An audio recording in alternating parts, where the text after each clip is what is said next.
Hey guys, welcome to another DriveClub gameplay video. It's been a long time since I've done this, but the reason for this video here is because I am doing a kind of announcement video on some stuff to come for the channel, and plus I wanted to play DriveClub for a little while. It's been a little while since I played this game.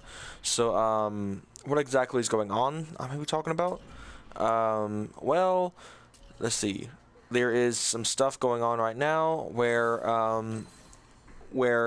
if you know, earlier on Twitter I posted about playing Forza Motorsport 6 Apex on my HP 15 laptop, and turns out that my computer is officially out of date, even though it's only a couple years old, to play Forza Motorsport 6 Apex.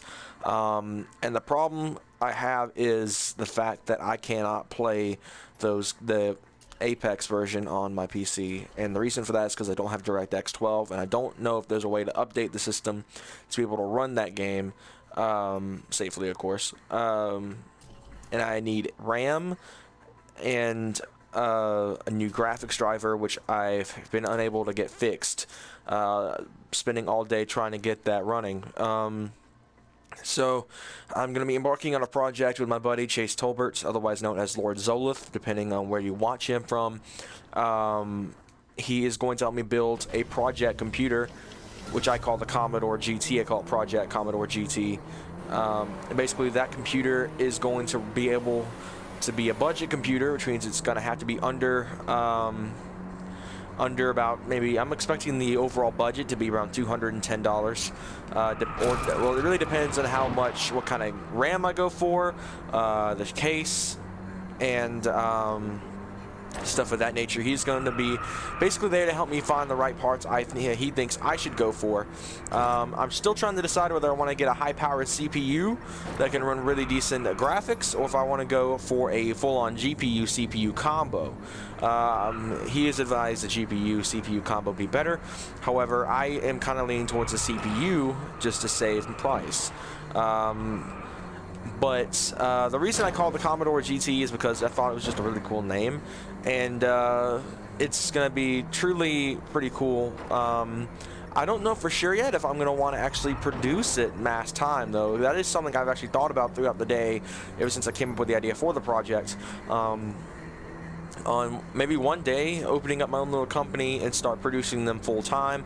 Of course, there'd be a lot of issues with copyright, so it'd more than likely be a rename of the system, so I don't know for sure, but I'm going to call this project Commodore GT. And basically I want to have it done by the time the new Forza game drops.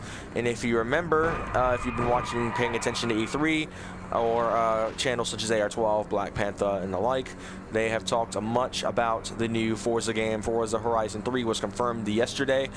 And after seeing some footage of the game, I have truly decided that it'll be the first Forza title besides Motorsport 6 Apex, once I get the new computer finished. They will be my first Forza titles. Horizon 3 will be having playtime with the Xbox One, and I know a ton of people who have Xbox One that I have not been able to play with due to me having a PS4, so it'll be really cool to finally be able to play with them on Forza Horizon 3, if they get it, of course. Having watched a lot of videos on Forza Horizon 2, Forza Horizon 3 has really grabbed my attention, and one of the main things I like about it is the engine swap function. I know a lot of people are going to be like, oh, it's such a bland function, it's been in every Forza game. Yeah, it has, but the thing is, I love about the engine swaps is that you don't get those in Gran Turismo. And as much as I wish that Gran Turismo Sport will adapt that, I doubt they're going to. And so there are, of course, now 3 games I'm looking forward to buying this year.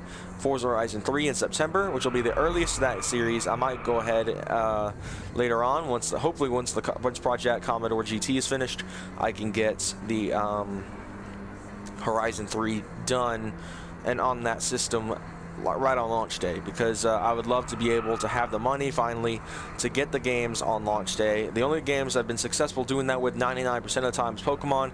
Every time Gran Turismo's come out, I've had to wait a little while, mainly because PlayStation games are notably expensive, about $50 to $60. So hopefully Horizon 3 will not be extremely expensive, and I can be able to buy the game outright on launch day. If not, it won't hurt me too bad, because I'll probably still have the Forza Motorsport 6 Apex by then. and I can play that up until I get the time and money to get Horizon 3 on the new PC once it's built. Of course, like I said, the budget is going to be really tight, and that's to save money because if you haven't known, my truck has a dead battery. Fortunately, my parents are taking care of that part, but if anything else goes bad and they don't have the money, but I do, I may be the one who has to take care of it. So that could be something in the works later on. Of course, I am going to be doing a trailer breakdown of the new Forza Horizon 3 trailer once I get the chance. And yeah, there'll be a lot of stuff coming soon on that. Now, another thing I wanted to talk about in this video was the fact that that the quality has been notably bad on the channel lately, and the uploads have been very far apart. And the reason for that is because, of course, I've been having a lot of trouble lately with my computer.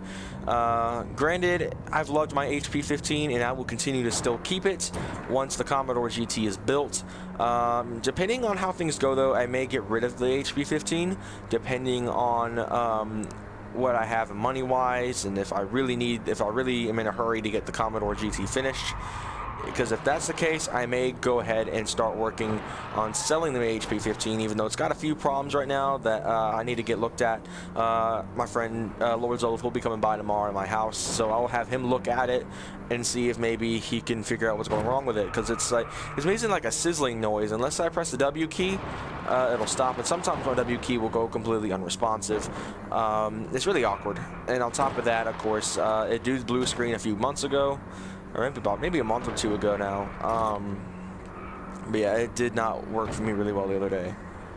So what we're doing now with that is getting ready to build that Commodore GT project. And it will honestly, if everything goes to plan and I get to keep the HP, what I'm going to do is I'm going to use the HP as my full-time work computer as well as my video upload horse.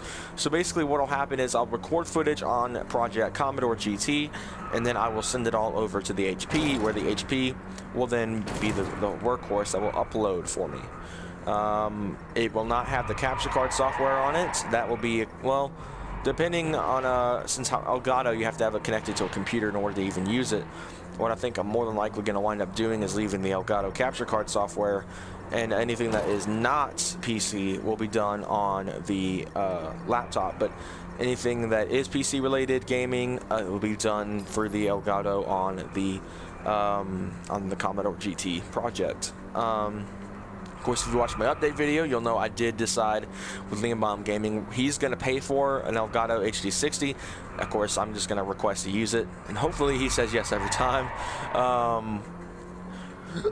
Excuse me, but the whole idea is behind the Commodore GT is I want to have something built particularly for gaming on a budget that is cheap and is able to run Windows 10, DirectX 12, have 8 gigabytes of RAM, and what was it else? Yeah, I think that's really the only things I wanted was a proper video card, a GPU basically, and I want something that can really handle playing games like Forza Motorsport 6, Apex. As you can tell, I'm talking a lot about that game because that game gave me fits earlier, and it frustrated me so bad I had a migraine at the end of the day. I mean, come on, just to try to get it to at least run on my computer. The app would open, but it did not like opening.